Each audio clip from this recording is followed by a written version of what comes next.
Guess who's back again. It has been a couple of hours since that quick edit, and I moved the rest of the DVDs to the rightful spot, so let's continue and hopefully knock this bad boy out before some of you have to go to work in the morning. First off, we've got the Matrix quadrilogy. I've only seen the first one. I've heard the other two are kind of rough, except for some parts in the second one. But the first Matrix movie is just a good blend of philosophy and great action. And yeah, it's just a solid sci-fi movie. I'm not the biggest fan of it, like most people are.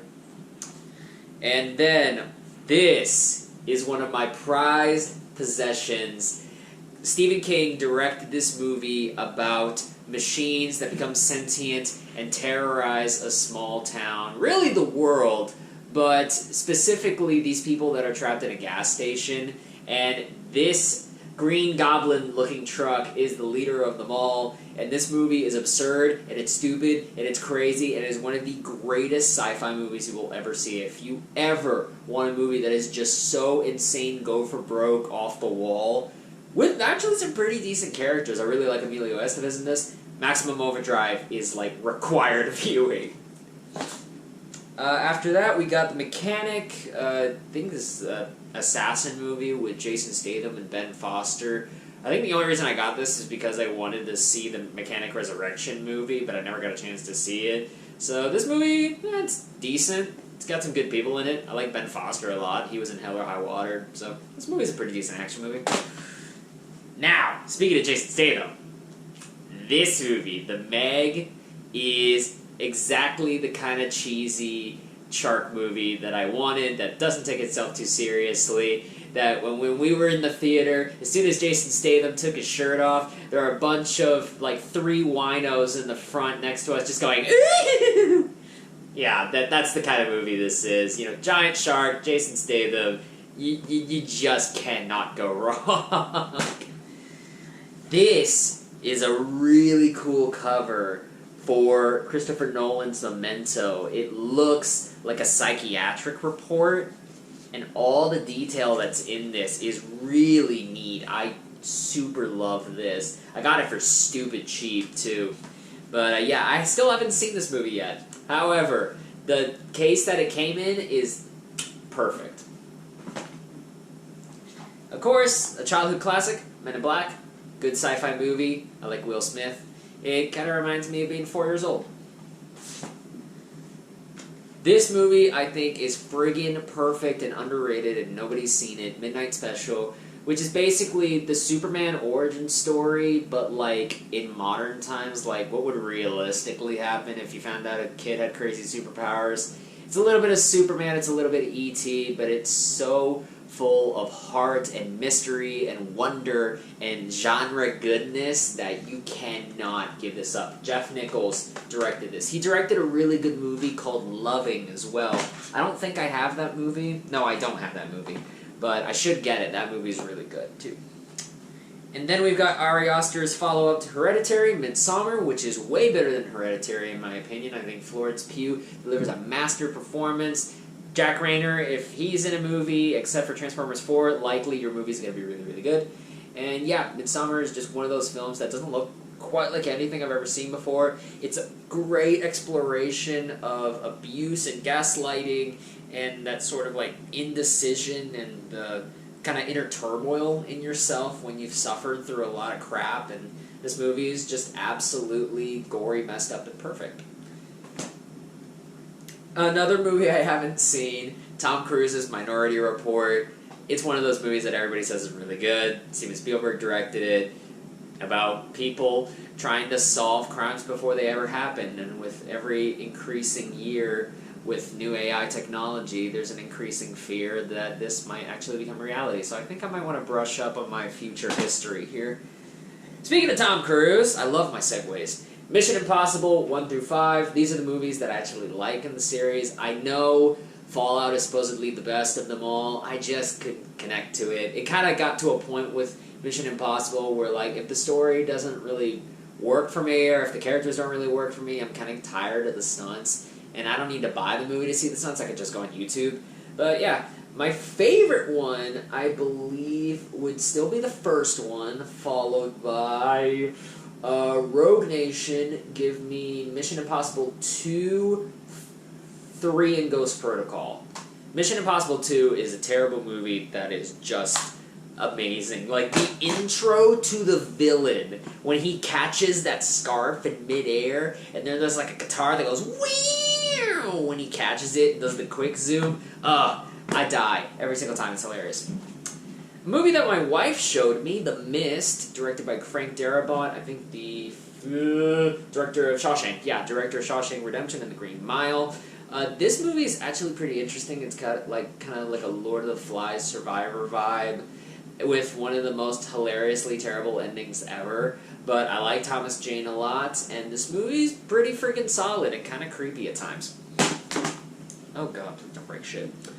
Moneyball, we're back to Bennett Miller. I really love baseball movies, and for some reason this just hit all the right notes for me. I just love Brad Pitt's performance in this. Jonah Hill is really good. I like learning about this supposedly newfangled way of scouting for baseball using a lot more math than actual like scouting for talent.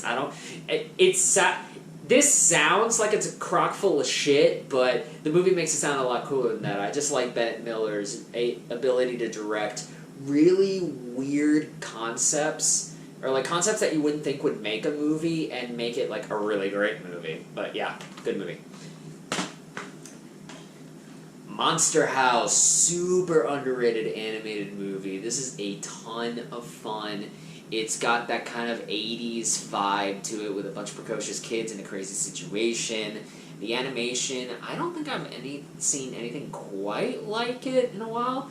It reminds me a little bit of like the stuff that Robert Zemeckis is doing in the later end with all like the mocap and crap, but this looks a little bit more stylized.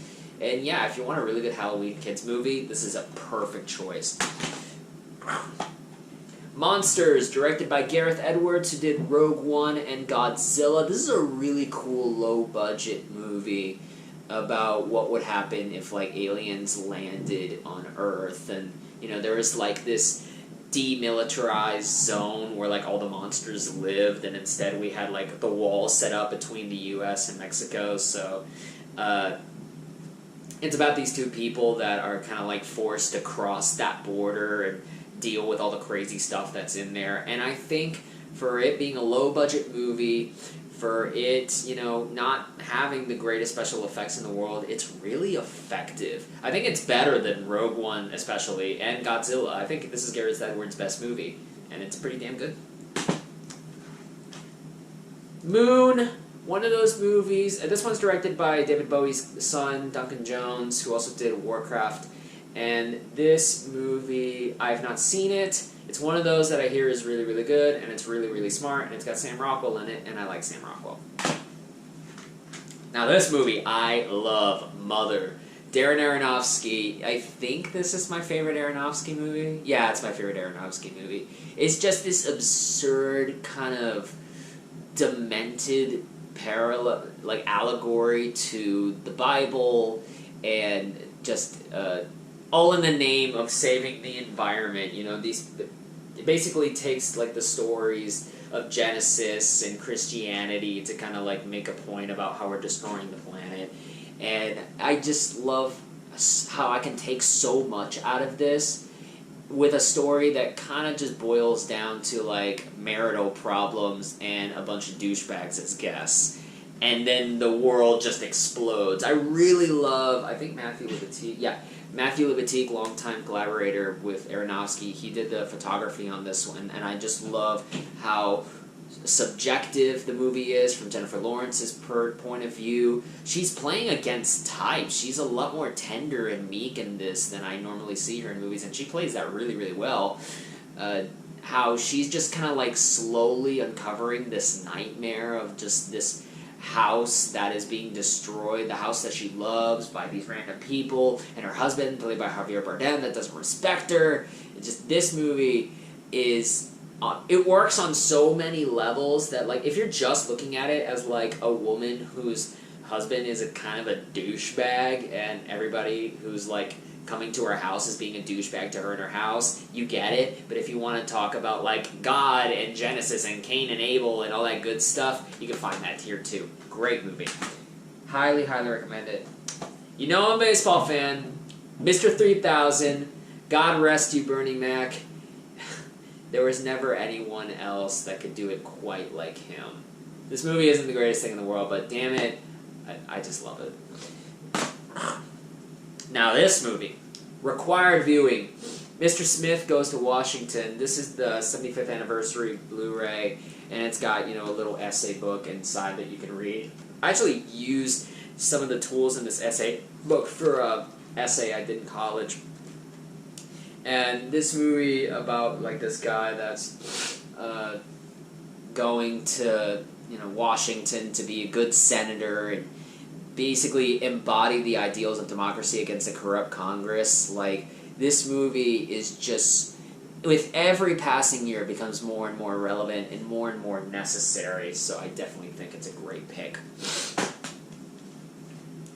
This one, it's one of the weirdest things I own. I think this was made by my alma mater's math department. It's Mr. Stuckle, or How I Learned to Stop Worrying and Love the Watching. I'm a little scared to watch this, just in case this might be a snuff film. But, yeah, I found it in a random video store, and I thought, huh, this is so freaking weird that I kinda gotta grab it. Speaking of Jeff Nichols, who did Midnight Special, and loving Mud, this movie is just perfect. Like a Mississippi Delta crime movie about these two kids that find this drifter played by Matthew McConaughey and kind of become involved in his life and why he's roaming around kind of all by himself. And this movie it's a good old-fashioned like Mark Twain fable mixed with a crime movie, mixed with a coming-of-age thing. And this movie, you honestly just gotta trust me here, pop this in, just go along for the ride, and I guarantee you're gonna have a great time. This is an excellent movie. David Lynch's Mulholland Drive. I have not seen a David Lynch movie ever, including this one. I haven't seen this yet, but it's one of those movies that everybody says, you gotta watch it. So, I'm gonna watch it, eventually. Boris Karloff's The Mummy, the 1932 version, I believe. I can't tell. But it's the original kind of Universal monster classic. And, you know, I found The Invisible Man for cheap. I found this for cheap. I'm going to try to eventually expand to all the Universal monsters. And I will eventually see this and probably really enjoy it because I like Boris Karloff a lot. This is one my wife has, Music and Lyrics with Hugh Grant and Drew Barrymore. I've never seen this movie. I don't really know what this movie's about, except for, like, songwriting. But, I mean, look at these two people. They're gorgeous and charming, so I can only imagine the movie is also gorgeous and charming.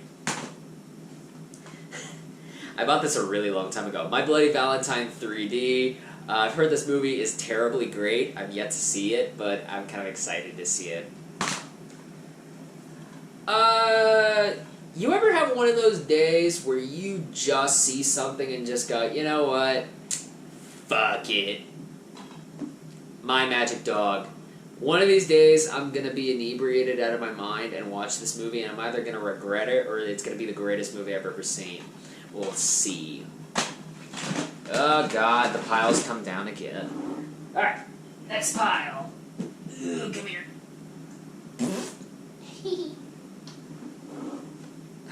This one I've yet to see, but I really want to. My week with Marilyn.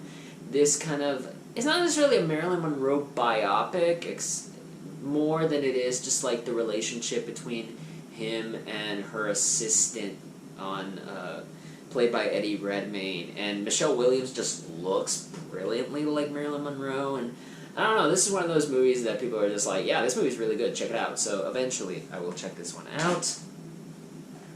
Ooh, this is one my wife introduced to me, Natural Born Killers, directed by Oliver Stone with, I think, a story credit by Quentin Tarantino, even though he wanted a screenplay credit. And because the WGA wouldn't give him the screenplay credit, that's why he refuses to join the WGA. So anytime you like see one of his movies for the Oscars, everybody's like, ooh, who's going to win the WGA? It's got to be Hollywood, right? Well, no, because apparently if you're not a part of the WGA, you can't get the awards.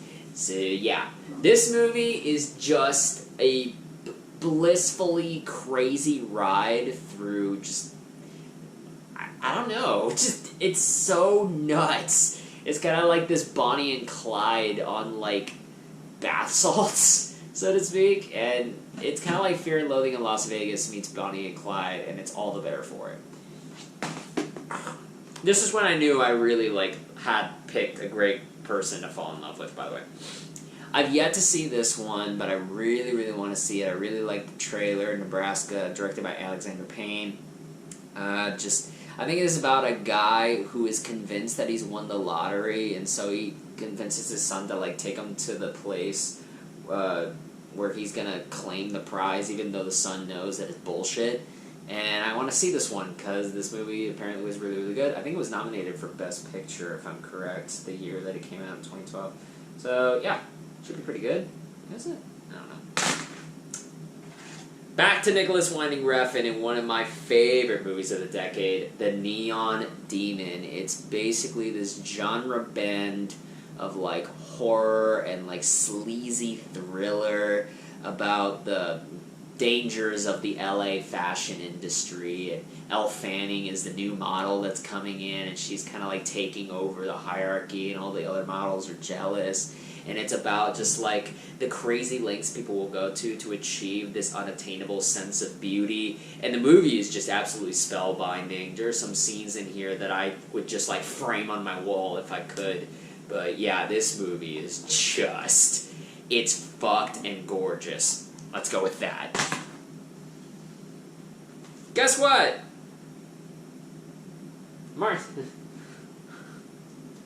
Yep. Guess what, y'all?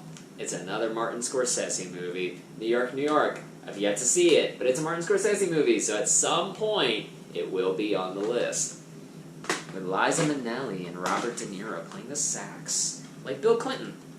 I really like this movie. The Next 3 Days, I think it's about a guy who's, what's it called? Like, his wife is arrested for murder. He finds out that she's got 3 days until she's got to go to prison for life, and so he's trying to break her out. And the movie is just filled with great tension. I really like the characters and the action, and it's just like a really simple premise executed very well. So if you haven't seen this, check it out. One of my top 10 movies of the decade, The Nice Guys, directed by Shane Black. This is basically Kiss Kiss Bang Bang, but to the God level, because the duo of Russell Crowe and Ryan Gosling is comedic gold. I love the 70s deco. I love that, again, this is an even bigger fuck you to LA. Oh my god, this one just... Every single second, there's a joke that makes me laugh, and every time I watch this, I will laugh at the same joke. I have watched this movie 4 or 5 times. I will still laugh at the same jokes because they are that friggin' good. Ryan Gosling deserved an Oscar for this. Nick and Nora's Infinite Playlist, with a screenplay by Lorene Scafaria, the lady who directed Hustlers. I really like this movie. I'm a big fan of kind of romances over a night kind of movie where people are just kind of like wandering between places and kind of falling in love with each other as they have misadventures. I'm a really big fan of Chris Evans' directorial debut, Before We Go, for similar reasons. And yeah, this movie is just a good, you know, it's just a good little romance. I really like Michael Cera and Kat Dennings. They play Little Motel by Modest Mouse, and like the scene that it's so appropriate, but I kind of wanted it somewhere different. I don't know. But yeah, this movie is just kind of sweet and warm. It's like a really nice cinematic hug. Like a Snuggie of cinema. This one is a wife's pick the remake of Night of the Demons. We've yet to see it. I really do want to see it. I hear this movie is hilarious and crazy, especially because I kind of know how it ends already, but you know. This movie just seems like a ton of fun, and I can't wait to actually watch it. This movie will mess you up a little bit. Nightcrawler, directed by Dan Gilroy. Oh, Gyllenhaal was robbed for Best Actor nom, and yeah, this movie is kind of creepy and tense, and again, like you're going through LA, but it's so grimy and just nasty, and then he's totally like become a psychopath using the kind of like American dream to its craziest extent. Yeah, this movie's really just... Ugh. I love this steelbook for The Nightmare Before Christmas. It's technically glow-in-the-dark, but I've never got a chance to do the glow-in-the-dark. You've got Sally in the back. And this movie, I mean, if you're talking a Halloween classic, if you're talking Christmas classic, you gotta go with Jack Skellington. There's really no better option. And this is the part where I talk about the Nightmare on Elm Street movies. I've seen 1 through 4. I love 1. I actually really like Freddy's Revenge. I know this is an unpopular opinion, but I really like it. Love Dream Warriors, and to be honest, I can't remember Dream Master to save my life. I've still got to watch the rest of these, and I hear New Nightmare is great, and then the other two, except for Freddy and Jason. Like, Freddy and Jason I hear is god-awful, and the other two are just kind of eh. But, you know, gotta get through it. I've already seen the remake of Nightmare on Elm Street. I don't think it's as bad as people say it is, to be honest. This is an anthology series. Again, another Stephen King thing. It's a collection of kind of these short stories. I've seen a couple of the stories on here. I'm not too crazy about them, but they're pretty good. Nightmares and Dreamscapes. I've tried to remove that sticker for years and I can't get to it. So, I was really tired when I started watching this, and I passed out about an hour in, so I still have to see No Country for Old Men, even though I hear it's one of those movies that, yeah, it's that good. From the Coen brothers, who I love. Nocturnal Animals. This is a wife pick. This movie, I think it's pretentious as fuck, and it's kind of hilariously pretentious, but then I realized that people like this, like, realistic, like, people actually like this movie, and it kind of bums me out, because I just think it's kind of lame. But, you know, if you're into that kind of stylish thriller filmmaking, I guess this is for you. I will say, Michael Shannon is friggin' great in this as a sheriff. Super crazy mustache. Was also gifted this, Oceans 11, 12, and 13, Soderbergh movies. Haven't seen them yet, but now I have the collection, so I will at some point. This is one of the best movies I've ever seen, Old Boy, directed by Chan-wook Park. And this is just one of the best revenge stories on the face of the planet. One of the most disturbing stories I've seen in a while. Spike Lee directed the remake, and it's nowhere near as good or as haunting as this. I think this one just has a little bit more patience and subtlety with it. But man, like, if you don't really feel for Odaisu at the end of this movie, I don't think you have a heart, my friend. We had to do the Has Fallen series. I have not seen Angel Has Fallen, but Olympus Has Fallen and London Has Fallen is just like D-grade Steven Seagal ripoff movies that just work for my heart. Like, Olympus Has Fallen is legit a really good Die Hard ripoff, but London Has Fallen is just insane in the best ways, and I don't take it seriously at all. It is just a stupid, stupid, gloriously stupid movie. And then we've got the two versions of The Omen. The original one from the 70s starring Gregory Peck, which I absolutely love. I think this is one of the best slow burn horror movies to date. And Richard Donner directed it, so, you know, the guy that did Superman, he can scare the shit out of you too. But then you've also got the remake starring Liev Schreiber that came out in 2006. I've yet to see this, and I'm not really sure if people think that this is like, oh, it's okay, or if it genuinely sucks. I guess I'll find out at some point. But yeah, the original Omen, it fucks. It fucks hard. This is a product of the Blu-ray Blind Buy. where I closed my eyes, I ended up scratching this lenticular cover, and I thought, oh, this is cool, let me grab this movie that I have to buy and then review.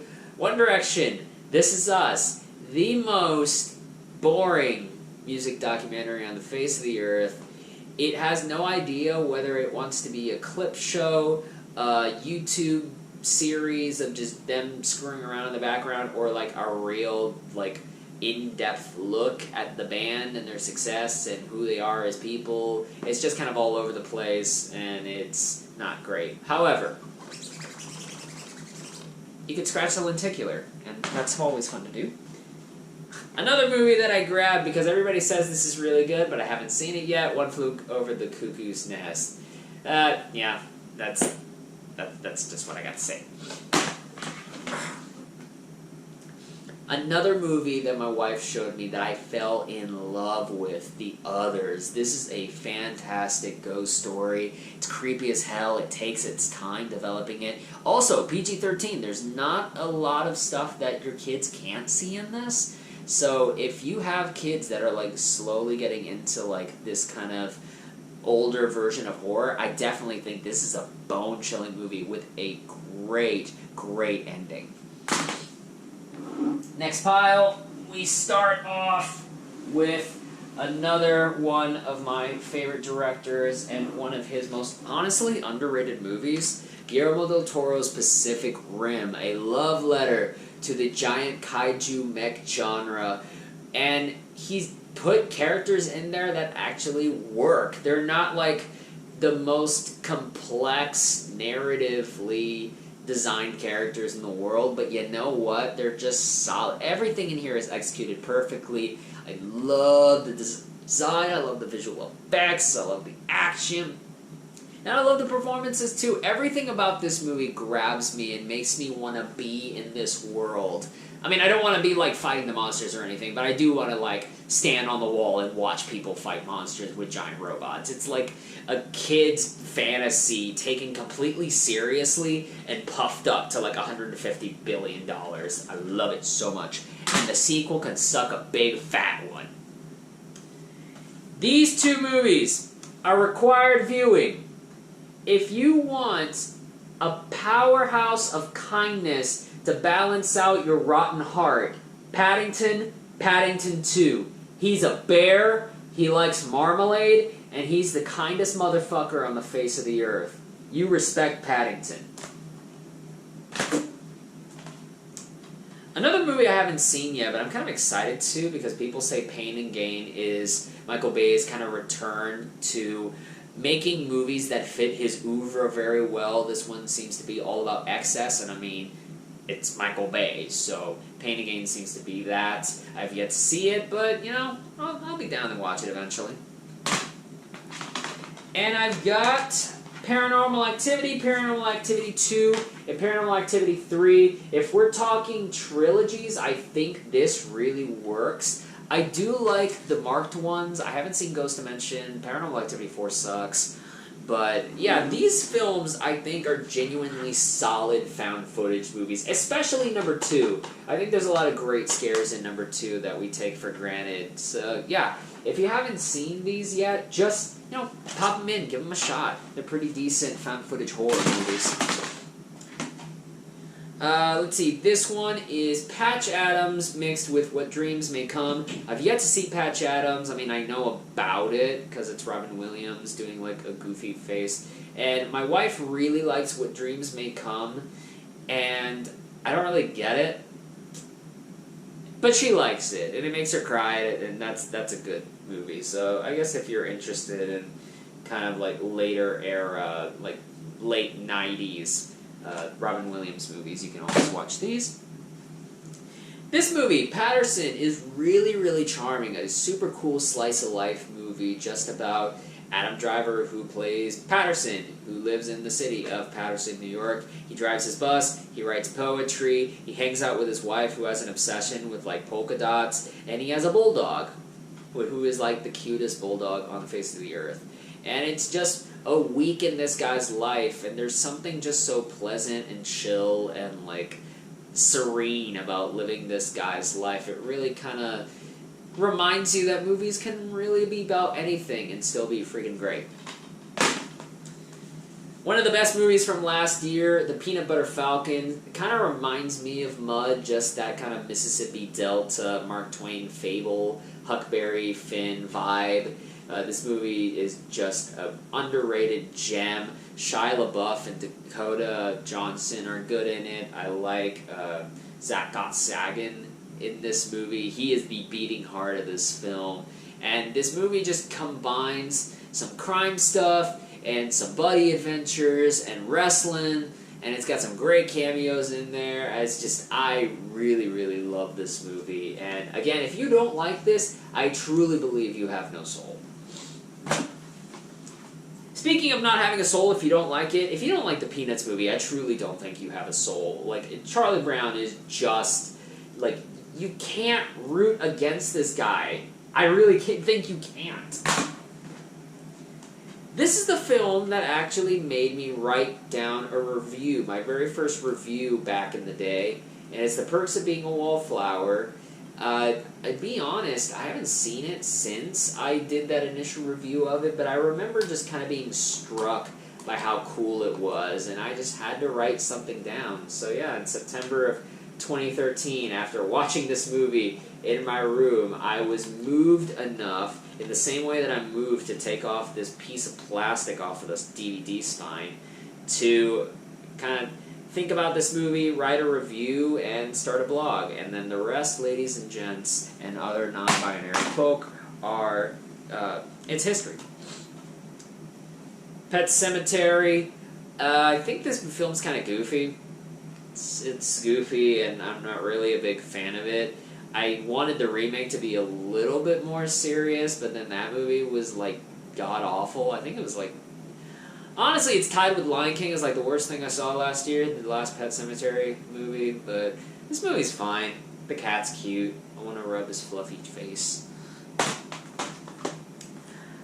Phantom Thread. Paul Thomas Anderson strikes again. This movie is dope. Daniel Day-Lewis is just an asshole. And it's a great movie about kind of like relationship dynamics. If you're married, I think you'll get a lot of like really dark, saucy humor out of this. And it's something that I really have been meaning to show my wife if she's ever in the mood. It is kind of a slow movie, but it's really well worth it. Darren Aronofsky is back with his debut, Pi. I have not seen this one yet, but it's an Aronofsky movie, and I like Requiem for a Dream, I like Black Swan, I like Noah, I like Mother. Likely I will like this movie. Oh, one of the surprises from last year, Pokemon Detective Pikachu. This movie was adorable. I love that this is basically proof that you could take Pokemon and put it in kind of like a big budget live action type feel, and it would really work. And I love Ryan Reynolds' performance in it. I actually really like Justice Smith. Even though some of the characters can seem annoying, I think that fits well with how the characters come across in the video game. And I think to the extent with which this movie really explores the ability to take a Pokemon video game and bring it to life, this succeeds with flying colors. Here are a list of movies I've never seen before, but I figure I should have them because, you know, they're those movies. Predator, Predator 2, and Predators. What about The Predator, you say? Look, I already spoiled myself on that ending, and that ending sounds exorbitantly stupid. So I'm just going to stick with these at some point. Thank you very much. Now, look at this. If you love The Princess Bride and you want a copy, I urge you, grab this version of from the Criterion Collection, which looks exactly like a storybook. It says "As You Wish" in the back, and it's got, you know, a booklet with a couple of essays, and one from, I think, the original author of the novel, and then one from a film critic. And just, this is such a gorgeous, like, perfect thing that if you wait, I think, till July, Barnes & Noble will have this, which is normally at $40, half off. So you can get this really gorgeous piece of art for $20. I mean, The Princess Bride, it's just one of the best, like, movies ever. It's a movie for everybody. And you'd think that that would mean it's just homogenized crap, but no, it's literally the best movie for everybody, whether you're a swashbuckler or you're falling in love. A romantic fairy princess, I don't know. Denis Villeneuve strikes again with Prisoners, which is, I'm so impressed at how Villeneuve finds a way to take suburbia and turn it into a quite literal nightmare, where, you know, Hugh Jackman loses his kid and he starts going absolutely insane. This movie had me on the edge of my seat. It's one of the fastest 2.5 hours I've ever seen, and just nail-biting all the way through the end. Jake Gyllenhaal is also... I mean, it's Jake Gyllenhaal. You know he was good. I've yet to see the original Prom Night, but it has Jamie Lee Curtis in it, and I want to see it, so I will. Dang it, I really hate this plastic that, like, floats off at the spine. That really annoys me. It really grinds my gears. Alfred Hitchcock's Psycho. This is a classic, required viewing. Honestly, enough said. Also required viewing, Pulp Fiction. Quentin Tarantino, one of his best movies. Enough said. Like, if you haven't seen this movie, you're probably too young to see it, honestly. PTA Strikes Again. I have yet to see Punch Drunk Love, but it's one of those that, like everybody says, it's really, really good. So I gotta go watch this one, too. We're back to Sam Raimi, and this movie rules. The Quick and the Dead is like watching a Bugs Bunny Western cartoon, and it is so much fun. It's got a bunch of great actors. You got like Russell Crowe in here, and Gene Hackman, and Sharon Stone. Sorry, not Charlize Theron. What the hell was I saying? And then a baby Leo DiCaprio. I mean, come on. This movie just straightforward rules. If you want a Western that's like not necessarily following the same kind of rhythm or feel as other Westerns, but still a lot of fun, this is your friggin' movie, man. Follow that up with A Quiet Place. Great film. I loved it more the second time I saw it. I've really only got one beef with it, and it's like, and it really is just, why would you bother to get pregnant in a world where if you make a sound, anything kills you? But, you know, this movie just works on all fronts, and I'm really excited for the sequel. Super tense, expansive. And, of course, Martin Scorsese! I wouldn't be a Martin Scorsese fan without Raging Bull. Really damn good movie. It's one of those required viewings. I mean, come on. Raging Bull, like, boxing movie. It's one of his best. Okay. Then I've got my teaser for Rambo, which would be First Blood and Rambo First Blood Part 2. I've yet to see these movies, but it's one of those where, like, yeah, if you're a fan of action movies, you kind of gotta go watch these. So I decided to start with the best ones, and if I'm still interested, I'll keep going to, like, Rambo 3 and then the remake. Or the reboot? The remake reboot? The sequel boot? The C-boot. Let's go with that. I don't know about Rambo Last Blood, though. I've heard that's pretty shit. Alfred Hitchcock again with Rear Window. This movie they showed me in high school, and it played like gangbusters. This movie is over 50 years old, and it still just kicks ass with any audience that watches it. Just a fantastic suspense story told by a master. Required viewing. I really like Red. This is a movie that I had no idea what it was about when I went to go see it, but I kind of went with my friends, and we had a really fun time. It's kind of just this CIA for old people movie, and it's just full of great wits. I really, really dug this one. Okay, unpopular opinion. I like Red Dragon way more than I like Manhunter. Like, that movie just... for me, the Tooth Fairy is Ralph Fiennes and, you know, Edward Norton, Anthony Hopkins as Hannibal Lecter. Like, you really cannot get any better. I just think this movie is so, you know, it's so creepy. It gets under your skin, and then you got Emily Watson who's being stalked by Ralph Fiennes throughout the entire movie, and this movie is just... it hits me exactly where I live. I really love it. Red State, directed by Kevin Smith, is a really surprisingly badass movie. I didn't expect much when I first saw it, but I ended up really liking a lot of the twists and turns in this. So you know what? This movie, it's really underrated. If you know Kevin Smith only from like Jay and Silent Bob and Clerks, I really think you should do yourself a favor and go watch Red State. You might be pleasantly surprised. And I'm also finding myself peeling a bunch of plastic. If you grew up in the 2000s like me, this is required viewing. Remember the Titans is probably your introduction to people like Ethan Suplee, Will Patton, Denzel Washington, Ryan Gosling. Like, a bunch of great people started their careers around this time. And yeah, this movie is just a solid, well-constructed movie. It might be too cheesy, but you know what? I love it. From Alex Cox, you get Repo Man with Emilio Estevez and Harry Dean Stanton. Just, this movie oozes 80s punk energy, and I love it so much. It's mixing, like, sci-fi and a little bit of horror in there, and it's just... As a guy who used to drive around roadside, I was always imagined, like, what would happen if I, like, came across a car whose trunk was, like, glowing green, and, like, what would happen if I got into this crazy adventure. And yeah, this movie just friggin' rules.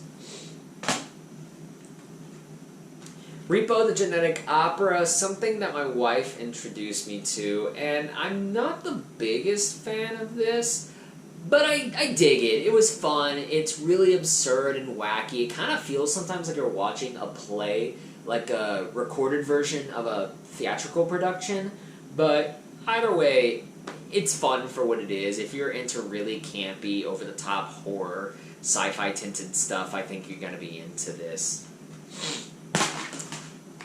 Back with Darren Aronofsky, Requiem for a Dream. This movie's cinematography is glorious, especially at the time that Aronofsky made this movie. He was still pretty young as a director, so I think the stuff that he's able to pull off here, especially with some of the effects, are brilliant. If you ever wanted to do hard drugs, you really don't need the DARE program. Just show your kids this movie. I guarantee you they'll be off to stuff for good. Back to Tarantino, his debut, Reservoir Dogs. It's a solid movie, heist movie without the heist, and the best parts of the movie are just watching all these great character actors just play. Damn good stuff. Required viewing.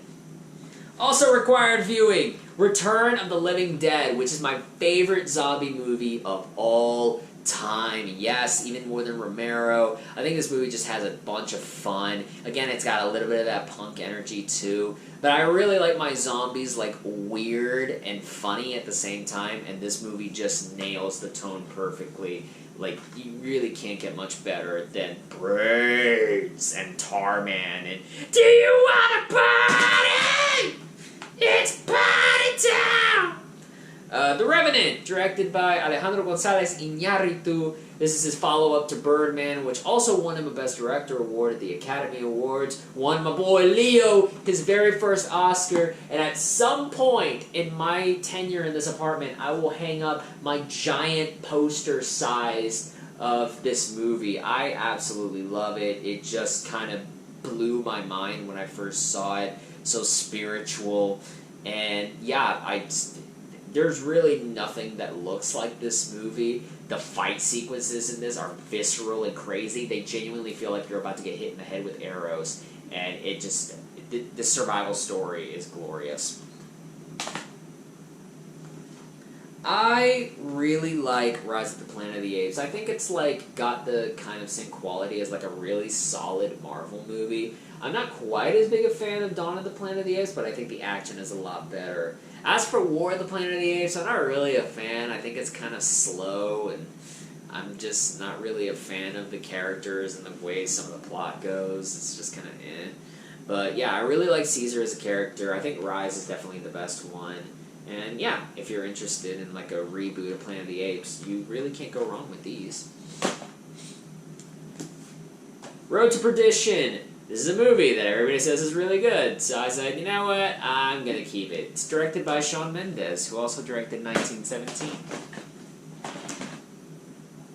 Rock of Ages, something my wife picked up. I remember watching this. I don't remember what I thought about it. I know I watched this movie. I don't remember this movie. Is that a good plug for this? I don't know. I guess if you're into 80s rock and roll, like, you'll find something to like in this. I don't know. And of course, we cannot have a collection without Rocky 1 through 5 and Rocky Balboa. Personally, I think the ranking goes like Rocky Balboa, Rocky, Creed, Rocky 2, Rocky 4, Rocky 2, 3, Creed 2, and then Rocky 5. But yeah, I think Rocky Balboa is actually really freaking good. It's basically Rocky with more stuff happening, and that honestly makes it better for me. But yeah, these movies are just American classics, required viewing, all of them. Even 5, for its weird stuff. Also required viewing, the Rocky Horror Picture Show. I did not get this the first time I was in high school. The time that I got it was when we went to go see the Shadowcast at midnight and watch all these people on stage perform with the movie. It was so much fun, and it basically cemented this movie's cult status into my heart. I will sing along happily to Time Warp and Touch Me and Sweet Transvestite. There's just a bunch of great songs in this. The one that Meatloaf sings in this movie, Hot Patootie, Jesus Christ, that song is great. Yeah, if you're not a fan of Rocky Horror, I honestly don't think we can be friends. So, back to Baz Luhrmann, Romeo and Juliet. I really love this movie. I fell in love with this so hard, because it's this fusion of modern-day looks and actual Shakespearean literature, like the text of Shakespeare adapted into, like, 1990s Miami, and this stuff just is gorgeous, and it's so extravagant, and it basically took Shakespeare and made it come to life. I fell in love with Claire Denis just watching this movie, and, did I say that right? Oh, Claire Danes. Whoops. My bad. Shit. That's not the right Claire. Anyway, Claire Danes. I fell in love with her watching this movie, and this movie is just freaking great. Whoops. I'm sorry. Baseball movie. Dennis Quaid, The Rookie. It's just a solid, good old American story about trying to overcome obstacles. And you know what? I like baseball. I like Dennis Quaid. He's got that kind of like, he's America's dad. Like, I know everybody says Tom Hanks is America's dad, but honestly, Dennis Quaid is more like America's dad. Let's be real. I think maybe Tom Hanks is the America's dad is the dad we wanted for America, and Dennis Quaid actually is America's dad. So, anyway, it's a good movie. Room. Look, go into this one completely blind. Don't look up anything about what this movie's about before you go see it. Don't watch a trailer, don't anything. Just trust me here. You're gonna cry, you're gonna feel like these intense emotions, and you're gonna come out the other side like believing in the glory and the hope of like humanity and family. This movie just spellbinding. It's one of my favorite movies of the decade, hands down. One of my favorite movies, period. This movie just is perfect. Rosemary's Baby, I really like this movie. I like how slow burn it is. I like how creepy it gets. Without having to rely a lot on like special effects, it's just kind of letting the mood and atmosphere tell the story. And yeah, Mia Farrow is just perfect. Just perfect. And then this one from David Michaud is The Rover, a movie that I just kind of like popped in because the trailer looked pretty neat. I really like this. This is kind of like somewhere in the early stages, right before we get to Mad Max, the movie, I think we got The Rover, and just this post-apocalyptic trek through the wasteland, and just this movie really, really rules. It's got a fantastic performance by both Guy Pearce and Robert Pattinson. This one immediately tossed him off the Twilight train for me. This proved to me that Robert Pattinson is as good an actor as everybody says he is. Next pile, we've got beginning. Did I mention I love baseball movies? Well, guess what? I'm going to mention it again. The Sandlot is rotten on Rotten Tomatoes. That is a crime against humanity. This movie is one of the best movies I've ever seen. Just heartwarming. Again, just coming-of-age kids movie. And man, I cannot imagine anyone that dislikes this movie. I don't know how. I don't know how you live with yourself if you don't like The Sandlot. Follow that up with Tim Allen's The Santa Claus. This reminds me of like The Wonderful World of Disney I used to watch when I was a kid. Just hanging out, having a good time on Christmas, and watching Tim Allen do silly things. The movie's not perfect, but I do have sort of like a slight charm and appreciation for it all these years later. So yeah, it's a solid Christmas movie. Yeah, I got this one for the half-off sale at Criterion. Salò, or the 120 Days of Sodom. This movie is apparently really messed up. It's got people eating poo and being tortured, and I guess the only time I would ever buy it is if it was on sale, and it was on sale, so at some point in my life, I'm going to watch this movie and maybe hate myself. Who knows?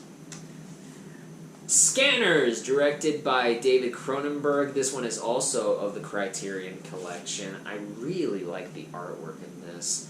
It's this cool sci-fi movie about this secret group of people that have telekinetic powers and can, like, if you focus them correctly, they can literally blow your brain up. And then there's like a government conspiracy, and then there's a guy trying to uncover the government conspiracy, and then there's a rogue scanner that's like threatening to kill all the scanners. It's basically like watching X-Men and Tinker Tailor Soldier Spy put together in like body horror. And this movie isn't perfect. I really do think a remake of this could really, really work. But for what it is, it's a really interesting premise, and there are some really good scenes in this. I really love Michael Ironside's performance as the villain. That dude is just, he's really creepy. Let's just grab all these here. Look, I've got a sophomoric-ass sense of humor. So, Scary Movie 2, Scary Movie 3, Scary Movie 4... Scary Movie 5 is so bad that I was one of 2 people in that theater and the other guy walked out. So in order of what's really good to bad, I would say it's 1, 3, 2, and 4. Just, yeah, these movies are parodies of scary movies, and for the most part they're pretty freaking funny. Especially the one in Scary Movie 3 with Anthony Anderson and Kevin Hart. I really love that. Guess what? Another movie I've never seen before, but a movie that I'm supposed to see. So yeah, Schindler's List, directed by Steven Spielberg. I don't know if I'm ever going to get to the point where I can actually handle watching this movie. I don't want to be bummed out.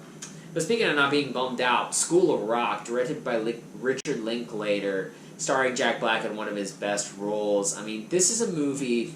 You ever, when you're a kid, you watch a bunch of movies that you really like, and then you find out that one guy made all the movies you really like? So this and the remake of Bad News Bears were both directed by Richard Linklater, and it turns out I really love both movies. This one is honestly just an A+ rocker film for me, and it really got me into a better understanding of rock and roll.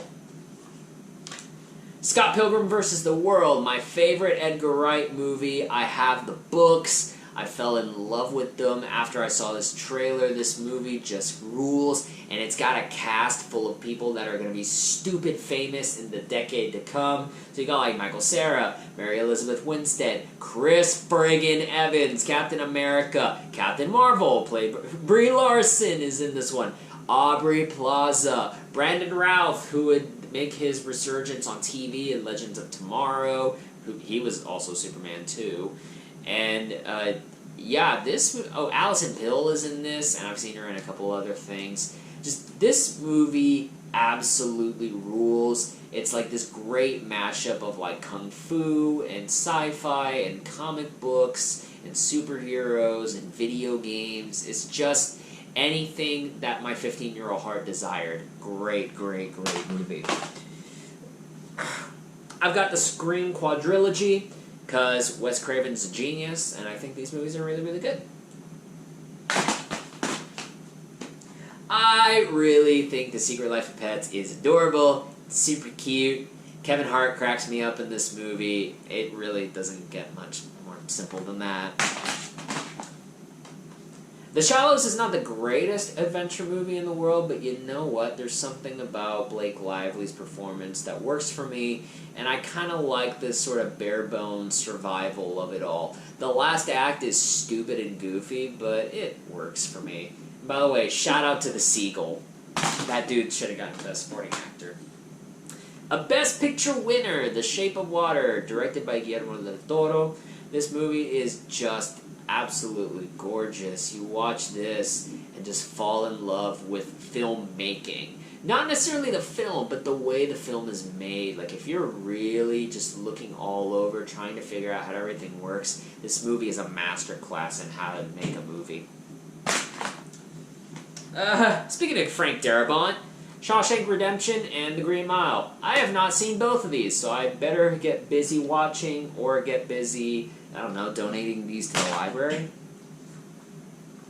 Shin Godzilla, this one. If you were disappointed by the 2014 Godzilla movie, this one is your Godzilla.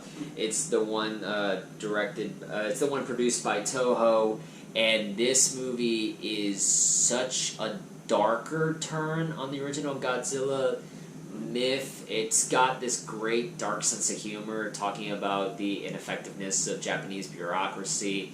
You know, you get to learn a lot about Japanese society through this movie if you're paying attention, but it's also got some really cool, like, genre stuff with Godzilla and the way that, like, Godzilla first starts out as a baby and then he grows a little bit bigger and then he gets older and has all, like, the radioactive stuff on him.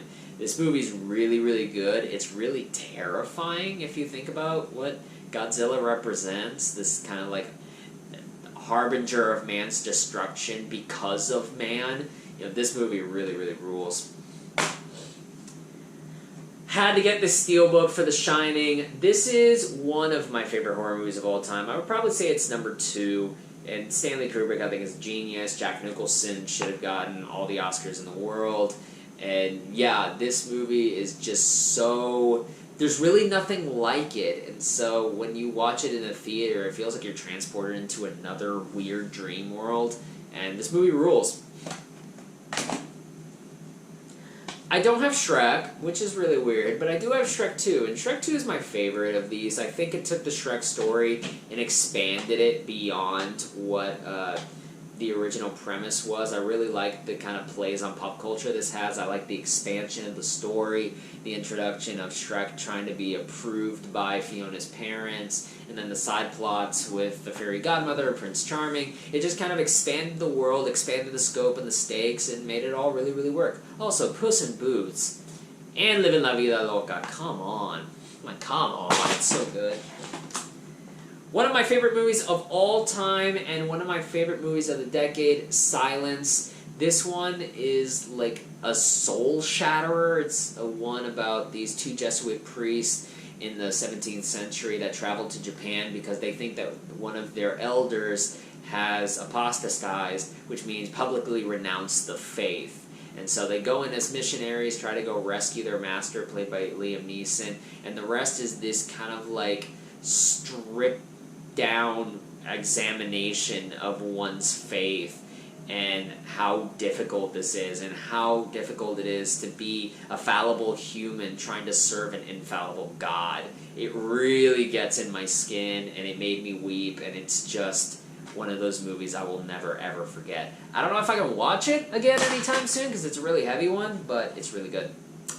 Silence of the Lambs, directed by Jonathan Demme with Anthony Hopkins, winning the Academy Award for Best Actor with the least amount of screen time. This movie rules. It's just this kind of thriller with this criminal helping the FBI catch another criminal.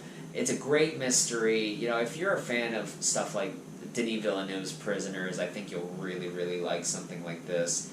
The movie's just a fantastic mystery with a great, creepy horror cast, you know? Speaking of horror, we got Silent Night, Deadly Night, a movie that is not quite as highly regarded as Silence of the Lambs. It's no Best Picture winner or anything, but I've heard this is one of those horror movies that, like, if you're a fan, you gotta watch. So, at some point, I will watch this. Stephen King's Silver Bullet. I'm assuming this is a werewolf movie. This is another collection from the wife. I don't really know anything about it, but it's Stephen King, so can't hurt to explore. David O. Russell comes back with Silver Linings Playbook. I love this movie. This is the movie that actually made me fall in love with Jennifer Lawrence as an actress, and her performance in this is glorious. I really love O. Russell's writing and how kind of like sarcastic his characters can be, while also maintaining a really strong sense of heart. I love Bradley Cooper's performance in this, and man, everything about this movie just absolutely works. It was my favorite movie of that year, 2012. This is one that I bought for my wife on Valentine's Day, a simple favor, and we watched it, and this movie is kind of fun. You know, it's a weird, slightly comedic movie. It's definitely a comedy, but it's dressed up as a thriller, kind of like a Gone Girl, Where Did She Go? Like, we're looking for this lady who's, like, larger than life and better than everyone else. I don't know, everybody in this movie really, really works. I love Anna Kendrick's arc in this film. I love Blake Lively. I love the costume design, which needed to be nominated for an Oscar. Why this was not nominated for anything is a crime, my friends. Crime. And to close off this pile, The Simpsons movie. I still remember the first time I saw this. I remember seeing Bart's tiny wiener in the theater and thinking, oh my god, a movie just showed me an animated wiener. What is happening in this world? And yeah, this movie is just hilarious. That's like the 5th funniest joke in that movie. The fact is, there are just so many more. It's so well constructed. It's like the perfect swan song to The Simpsons. But then, of course, The Simpsons would go on for another damn near 15 years now. Let's grab this pile. This pile starts off with a really underrated Disney movie, which is Sky High. This movie, if you're a superhero fan, this parodies the superhero genre so lovingly and so well. I really don't think that you can go wrong with watching this one. It has a great cover of I Melt With You by Bowling for Soup, which shout out to the hometown heroes here. And yeah, this movie just, if you wanted to watch like Hogwarts for superheroes, this movie really, really works. It's got people like Daniel Pennebaker in it, and Stephen Strait, and Kurt Russell, and Kelly Preston, and friggin' Bruce Campbell's in this. Speaking of Joe Dante, Small Soldiers is basically a ripoff of Gremlins, but it's adapted into more of like this war battle between the Gorgonites and the Commando Elite. This movie, I have seen parts of it. I haven't seen it completely. When I was a kid, my mom wouldn't let me watch this movie, but now I'm a grown-ass man, so I will, Mom. Joe Dante forever. I love this steelbook for Snatch, directed by Guy Ritchie, and this movie is just a great gangster film. Got Brad Pitt in it, just full of propulsion and energy and crazy characters. This is honestly like one of his best movies, and I just love the way this steelbook looks. Speaking of Best Picture winners and whatnot, so this is by the director of Parasite, Bong Joon-ho, and this is Snowpiercer, which is basically Parasite except horizontal. They're on a train hiding from the elements, and everybody in the back is kind of like the peasants, and they're literally eating food, like Pop-Tarts made out of bug meat, because technically it has all the nutrients they need to survive, but whatever. And it's just this class warfare led by Chris Evans in order to get to the front of the train and basically change the lives of everybody in front of him. And change the lives of everybody in the back of the train. It's a... You know, I'm not the biggest fan of it, but I feel like I need to rewatch this, especially since apparently there's going to be a TV show coming out later this year. So yeah, Snowpiercer. Especially after Bong Joon-ho won director, and picture for Parasite. I feel like I've got to rewatch this. The Social Network, directed by David Fincher. Really good movie. It's still, I think, the best thing that Jesse Eisenberg's ever done. I really love Andrew Garfield's performance in this. I think it's so raw and hurt and wounded. And Armie Hammer's performance as twins, that you legitimately believe they're two different people. Great stuff. The score by Trent Reznor and Atticus Ross is kind of like haunting, but it fits the kind of like icy cool mixed with technology vibe the movie's going for. And of course, you know, Aaron Sorkin wrote it, so of course I love this movie. Never heard of this movie before. This is one where my wife grabbed it because she's a Stephen King fan. Sometimes they come back. Stephen King, we're eventually going to watch it. A really underrated movie, Sorry to Bother You, came out in 2018, and I love the way this film tackles just the class war. It tackles unions and kind of like capitalism at its worst. And it's such a fantastic satire directed to aplomb and invention and a great production design. Like, the car itself, the stuff that Lakeith Stanfield has to do to make his car work is hilarious. And I love Lakeith Stanfield as an actor. He really is a chameleon, and I think this is his best role.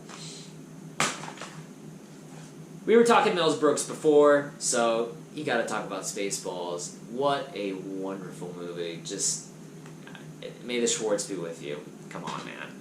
It's a classic. Required viewing. I got Spider-Man 1, Spider-Man 2, Spider-Man Into the Spider-Verse. These are my three favorites of the Spider-Man trilogy. Spider-Man Into the Spider-Verse is one of the best movies I've ever seen, one of the best movies of the decade. And then from there, we've got Spider-Man 2 and Spider-Man 1 in descending order.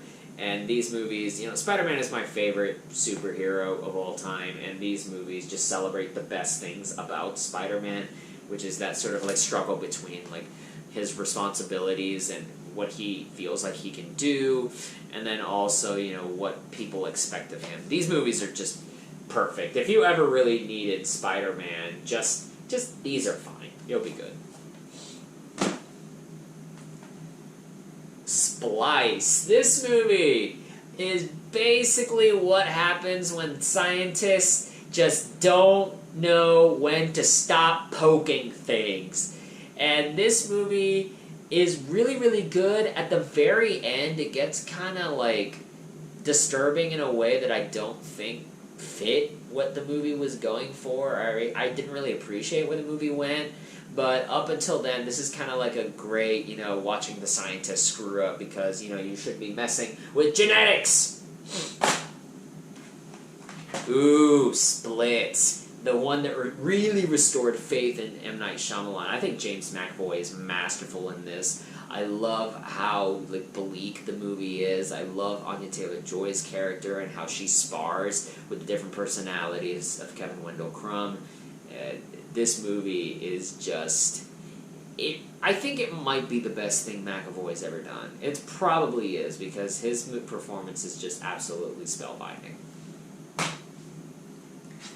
And of course, the SpongeBob SquarePants movie and the SpongeBob movie Sponge Out of Water. Okay, this one is, you know, this one is required viewing. This is a stone cold classic, like there's no question. But you know what? This is also really funny too and really good in its own way.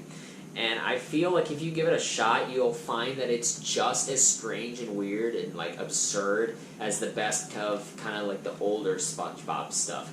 So yeah, I'm excited for the new movie coming out this year, and I'm hoping it's following in the similar vein. Rest in peace, Steven Hillenburg. Spotlight. Not Stoplight. Spotlight. Best Picture winner. This movie, whenever it ended, I've never felt such a heavy silence in a crowd before.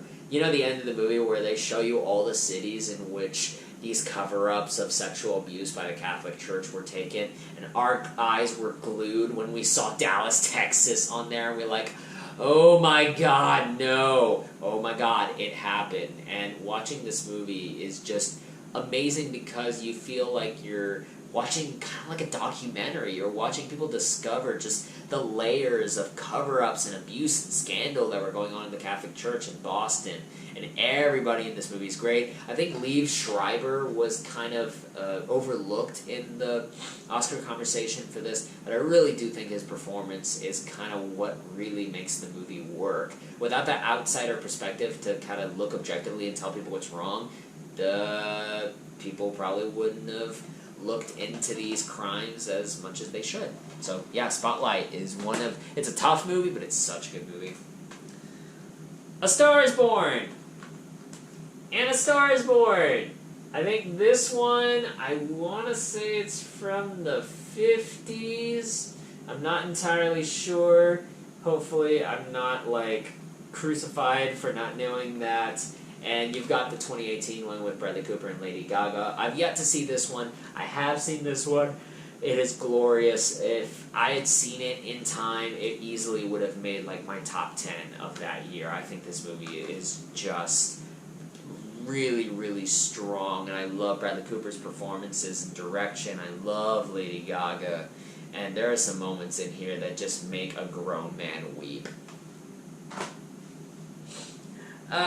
So I have a thing where, okay, we're gonna talk about Star Wars here, and I've only got Episode 3, Force Awakens, and Last Jedi. First off, Last Jedi is the best Star Wars movie ever made, don't at me. And then I've got Force Awakens and this one. The only reason I have these three is because I refuse to get... I can probably get Phantom Menace, and I don't like Attack of the Clones at all, so I'm not going to get it. But I refuse to get the original trilogy unless they are ultimately released in the theatrical cut without the special edition BS. And I thought it was going to happen whenever Disney bought Fox and bought the masters to those, but no, I guess it hasn't happened yet, so I will have to wait and suffer in the meantime. But yeah, so far, these movies I can still enjoy and have a good time at home. I'm not going to buy the 9 box set either. I really don't want to own Rise of Skywalker. Straight Outta Compton, super powerful music biopic, and something that has so much urgency and energy to it. I really love all the people that play the members of NWA. I love the story. And while sometimes it can veer off into a little bit of like timeline biopic territory, I still think the energy and kind of what this movie was released in the context of, in the kind of burgeoning Black Lives Matter movement and these outcries that we currently have against police brutality, this movie was kind of like the emblem of showing how this fight is not new, and we've done it for 30 years and we can continue to keep fighting the good fight to make sure that this type of shit doesn't happen to anybody. Yeah, Straight Outta Compton is just powerful. I've never seen Strange Days. This is directed by Catherine Bigelow. It looks like a really decent sci-fi look, and you know, Catherine Bigelow, good director. I figure at some point I'm going to watch this one. Kind of picked up off of Win. I am a bigger fan of Suicide Squad than most people because it reminds me of what it was like when I was a kid and I was coming up with my own stories. And it's... Of course, it's full of a bunch of characters that, like, realistically would not have a chance against an Egyptian god. But you know what? I like it. What can I say? It's goofy and it's dumb, but I like it. I don't know anything about Sugar Hill. I went to Movie Trading Company, and when I left and I got home, I looked at my bag, and I had this. I don't know how I got there, because I never grabbed it. I didn't know this movie existed. Apparently it's good, according to, I think, Roger Ebert gave it a good quote. Yeah, Roger Ebert gave it 4 stars. But I've never heard of this movie, and I don't know how I got my bag, but I guess I now own it. So at some point, I'm going to have to watch this movie. We've got J.J. Abrams doing Steven Spielberg in Super 8. which isn't the best movie in the world, but you know what? I had a pretty good time watching it, especially when you're watching the kids kind of film their movie and figure out how to film their movie. I don't know, I really, really dug it. Now this movie is great. Superbad is hilarious. Point blank, period, straightforward. This movie is hysterical, and if you don't think it's funny, I don't know, man, you might have a worse sense of humor than I thought. You know what's really underrated? Surf's Up. I actually really, really like this movie. I love the soundtrack of all things. I think the soundtrack to this one is really friggin' solid. And as far as like animated movies about like penguins go, you could really get a lot worse than this one. I think this is way better than Happy Feet. And I don't know, this one, it's got Shia LaBeouf and Jeff Bridges. Like, that's pretty solid cast right there. And then, to finish off this stack, you've got a movie from the master, Dario Argento's Suspiria, which is just this perfectly painted dream. Well, perfectly painted nightmare, really. It's just this disturbed ballet school that's haunted by this messed up spirit. And the whole movie feels like you're doing acid while you're asleep, which is probably a terrible idea. But yeah, this movie is just one of those that once I saw it, I will never, ever, ever forget it. And we got two more piles to go. Once we're almost done. We're on the T's. And speaking of T's, we're talking about T2 Trainspotting. I'm surprised I don't have the original Trainspotting because I love that movie, but honestly, I love this movie just the same. I think this is a perfect example of how nostalgia can really warp our minds. And these guys have not missed a single step. Danny Boyle has not missed a single step since this. No More Catholics needed to be in the short list for Best Original Song for the Academy Awards. Just saying.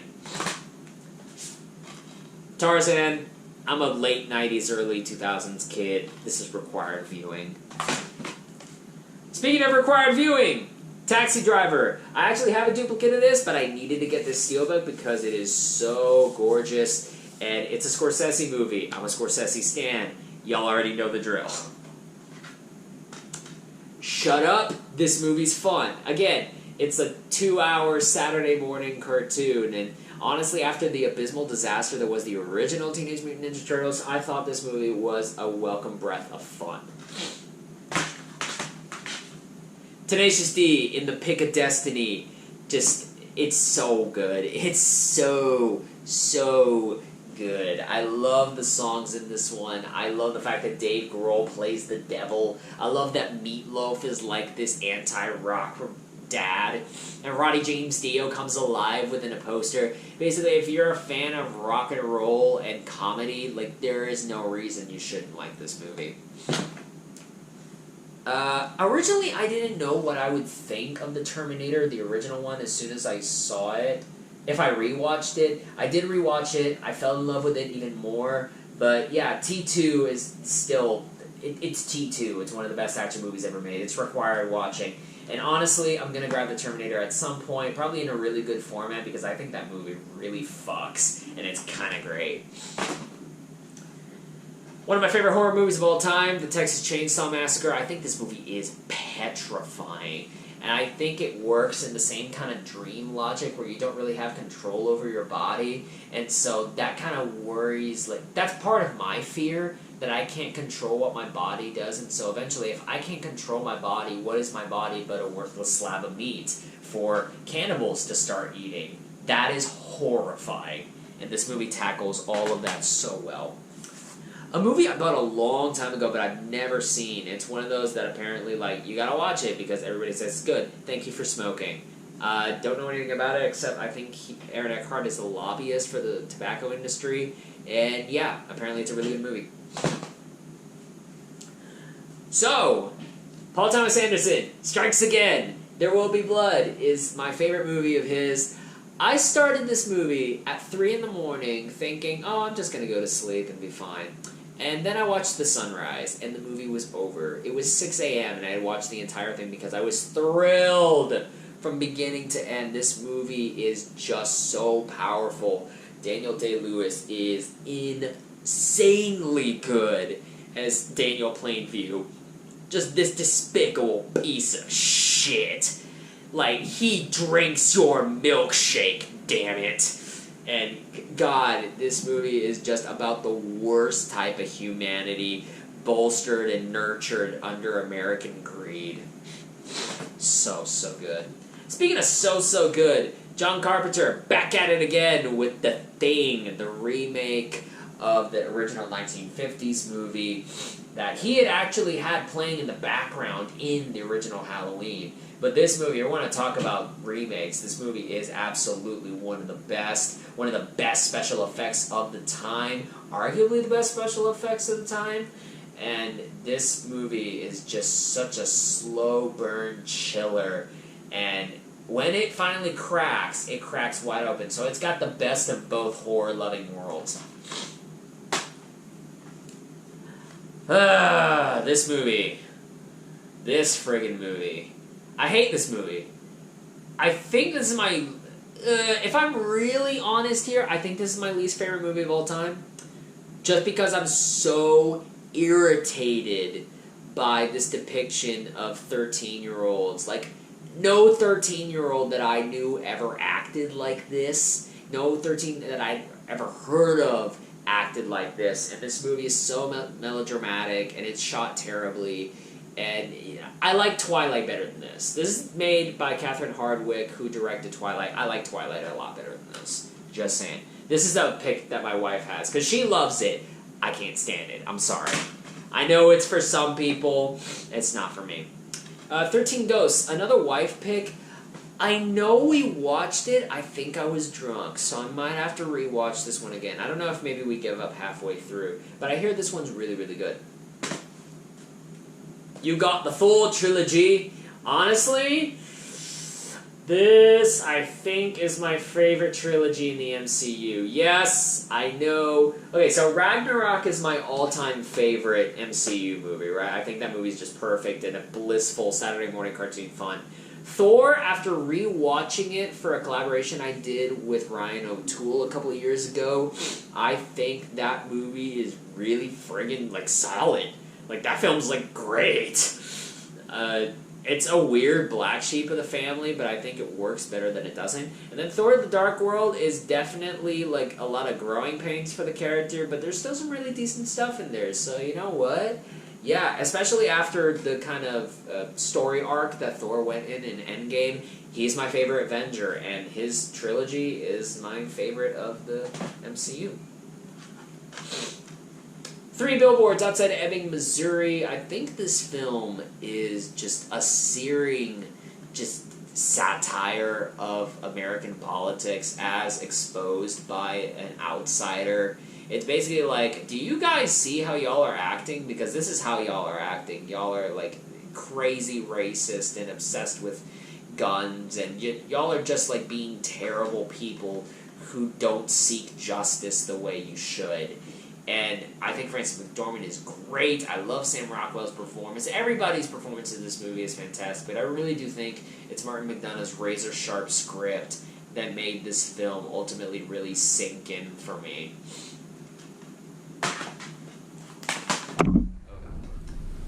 I'm dropping movies, and I feel like they're going to hit the camera at some point. Time After Time, I think this is a wife pick. My wife really likes the show that was based off of this. It's where Jack the Ripper has a time machine, and he's going around, and there's these people trying to stop him, and he's got a, I think it's, what is it, H.G. Wells? Yeah, H.G. Wells has to chase Jack the Ripper through time, and never seen this one before. I've seen the show. The show's pretty good, so who knows? This one might be okay. Speaking of time movies, I have a soft spot in my heart for Timeline. This is also directed by Richard Donner, and you know what? This movie really freaking works. It's about these scientists that are archaeologists, and they're trying to find out what a certain time period was, and so what ends up happening is that they're able to, like, make a time machine that will reconstruct an archaeological site so they can actually experience it for what it was back then. But then they get stuck, and then they've got to be meddled in the kind of war that's happening all around them, and they've got to be part of the history that they ultimately try to study. And this movie, it's a lot of fun. I actually had a really, really good time with this. I think it's a super underrated sci-fi time travel movie. If you haven't seen this one, definitely go watch it. And then the next four, I mean, you can't be a movie fan without really having the entire Toy Story trilogy. In order, I would say it's Toy Story 2, Toy Story 1, Toy Story 4, and Toy Story 3 as my favorites. Toy Story 2 is one of my favorite movies of all time. If you're just a fan of animation and great storytelling, you just have to have these. Again, required viewing. All of them. Here's Trick or Treat. We were talking about Krampus earlier. Michael Dougherty's movie, an anthology series centered on Halloween, and each story is fan-friggin-tastic. This movie just understands the spirit of Halloween so expertly, and there's so much of this movie to love. If you're coming into Halloween from like, oh, it's just like a fun holiday to celebrate, or whether you're looking at it as a diehard horror aficionado, there's something in this movie for you, more than one thing. Oops. Tropic Thunder. I've not seen it, but apparently it's one of those movies that's really, really good, so I gotta watch it. Trumbo. The movie about the screenwriter who was blacklisted during the kind of communist hunt in America. Bryan Cranston's really good in this. There's a lot of good actors in this. John Goodman, Louis C.K., Elle Fanning, I think, is in this one too.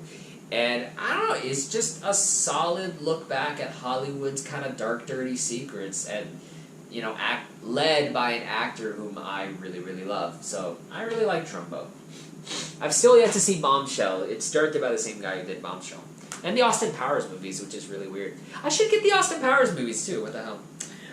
The only Twilight movie I own, Breaking Dawn Part 2. This is one of the best times I've ever had in a theater. It was just me and 10 of my friends in high school, and we went in there to rip this movie apart. And it was great because we pretty much had the audience that wanted to rip this movie apart too. We were having so much fun just making jokes at the screen. And this movie is so absolutely ridiculous that, it still brings a warm smile to my heart to think about those times and that experience. So, I like this movie. And then this is a wife pick, but she showed me Twister recently. I'd never seen it before. This movie's really ridiculous, but you know what? It's a good old ball of cheese. I had a really fun time with this one. I'm actually very happy that she got this one. One more pile! One more pile! A bunch of movies that Daniel owns. And we're going to start off this very last pile with a gorgeous steelbook for Jordan Peele's Us. I absolutely love this movie. While I may have had my reservations about Get Out, I think Us is absolutely pitch perfect. I think it's chaotic, it's messy, and it does so on purpose. It's very impressionistic. It doesn't have all the answers because it realizes that we can't have all the answers. This is the 4K steelbook, by the way. And I just love what Lupita Nyong'o is doing in this. I think she was robbed of an Academy Award nomination, potentially the win. But yeah, this movie I thought about it for like 3 weeks straight after I saw this. And I'm sure I'll be thinking about it for years to come. The symbolism in this movie is glorious. Have not seen The Usual Suspects, but it's one of those movies that, say it with me, kids, everybody says it's good, so you gotta go see it.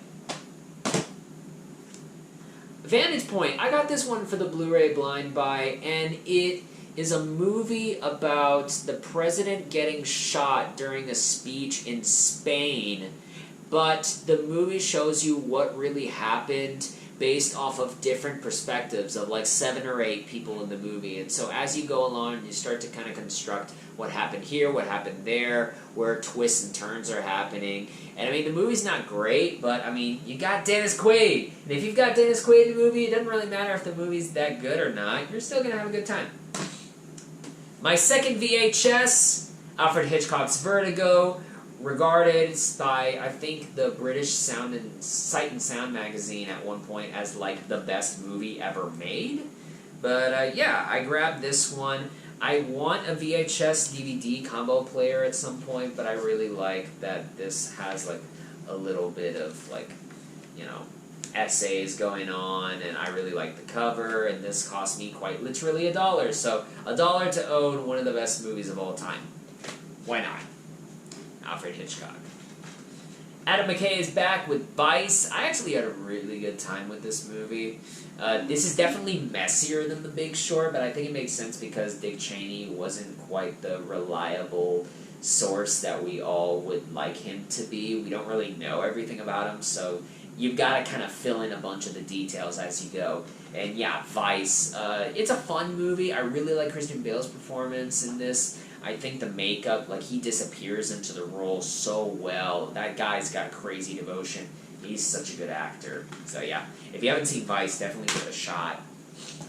We're back to Richard Linklater in a really, really weird movie, Waking Life. This animated film, it's very stream of consciousness.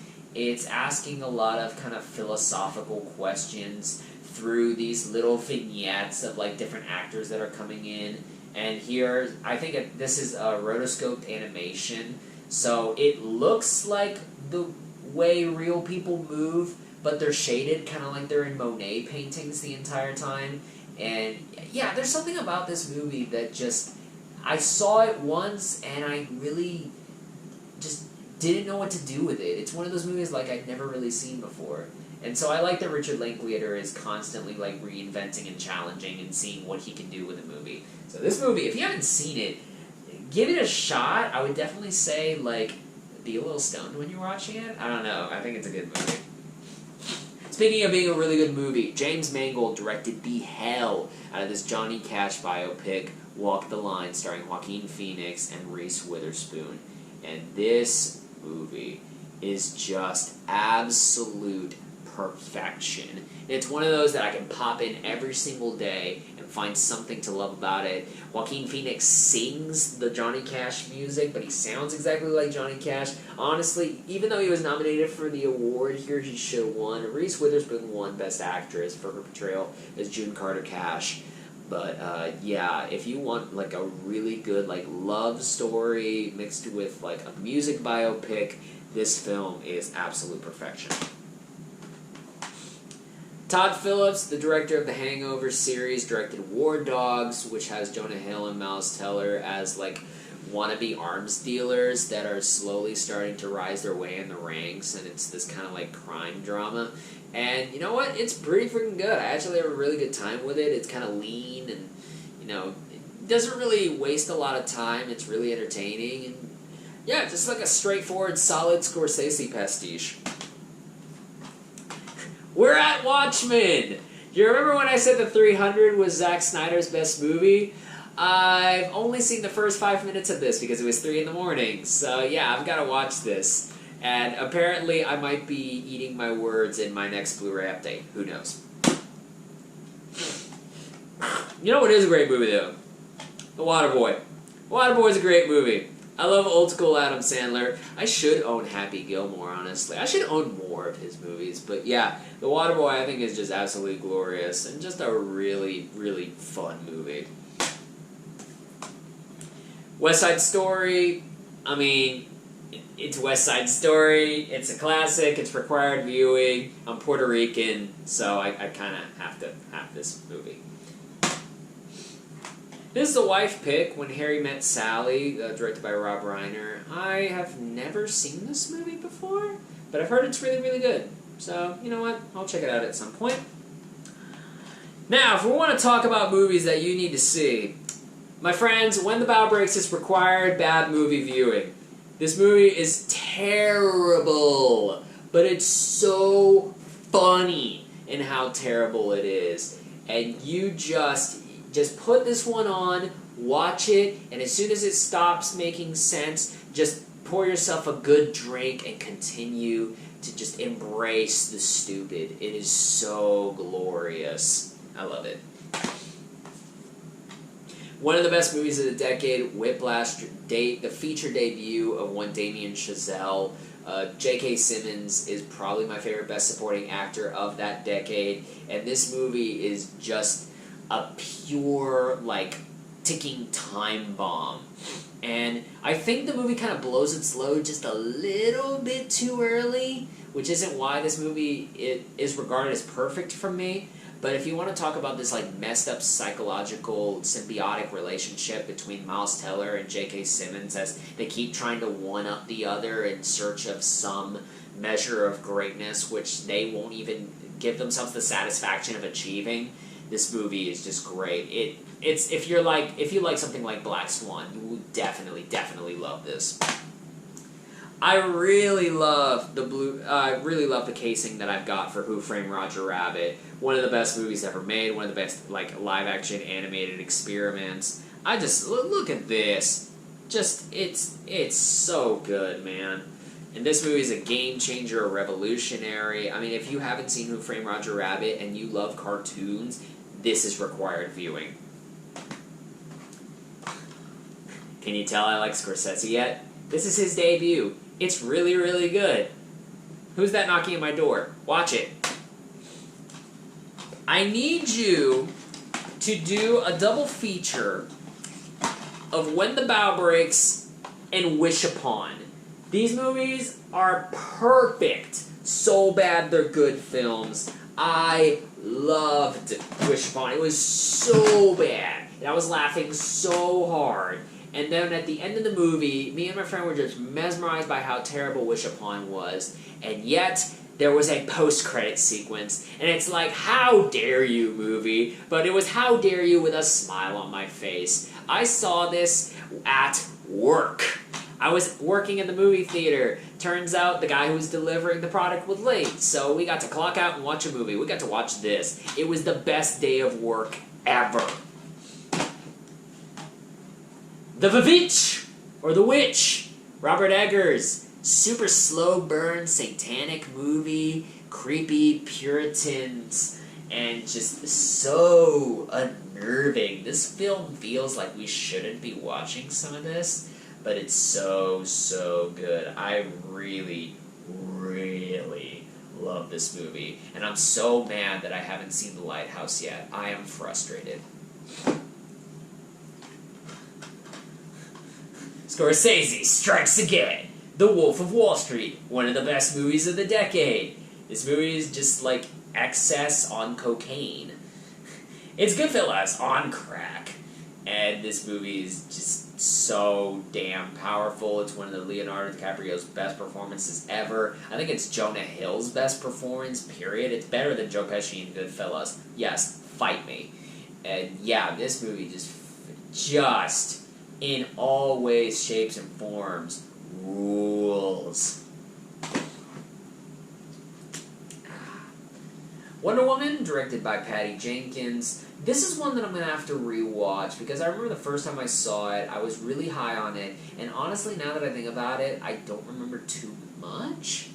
This might be one where I have to kind of rewatch it to remember, oh, this is why I really enjoyed this. I do like Gal Gadot's performance. I like Chris Pine, because Chris Pine is always charming. I do like the sequence in when she's fighting those soldiers in the buildings and kind of like jumping through them. You know, that's some good stuff. And I like some of the quieter romantic moments in this too. It's just, it's a solid movie, but it's definitely one I'm going to need to rewatch.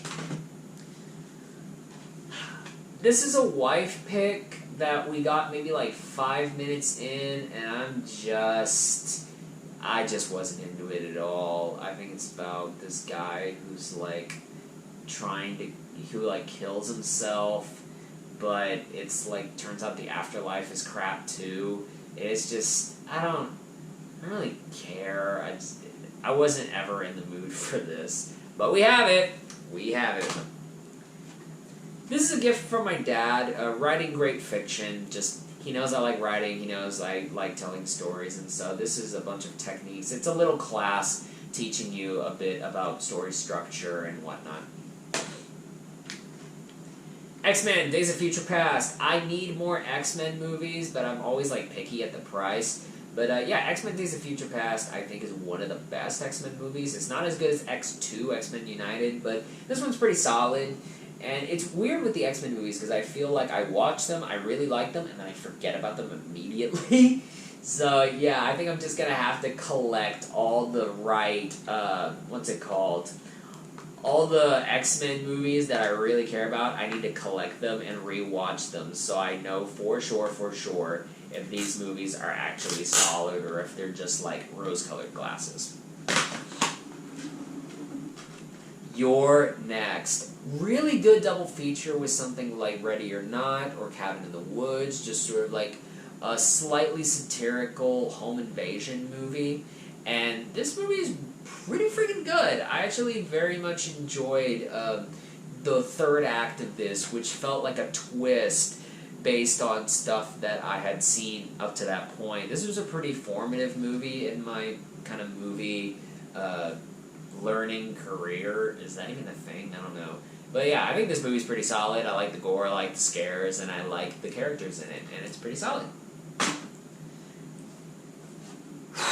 Okay, you know what the worst time to watch Zodiac is? When you're at work, you're in the middle of downtown Fort Worth, at night, the only one in a parking lot because you're waiting for a customer to call you back so you can get to their location. So in the meantime, you're watching this terrifying look at the Zodiac Killer. This is David Fincher. This is my favorite David Fincher movie by far. And it is by far the scariest thing that will make you like want to look twice before you enter your home and lock all the doors and windows and everything at night. It's so well crafted and it's such a good mystery, but at the same time it's like so fucked. It's so fucked! I love it. Zombieland, first R-rated movie I saw in theaters. It's a great movie. Big introduction in my love for zombie movies. Pretty much started with this. And yeah, this film is top notch. It's classic. I wrote my first written review for Shuffle Online on why this movie kicks a ton of ass. So yeah, Zombieland. It's really good. And finally, the very last movie we're talking about, and I thank you all for holding on with your patience, Zootopia, which is such a good movie. I honestly forget sometimes how strong this film is because not only is the world building of these animals living in their world great, not only is the buddy cop movie great, and not only, but the allegory, the metaphors about racism and prejudice are fantastic too. They're all smart, they're all well realized, and I'm sitting there thinking like, wow, this movie is on just another friggin' level.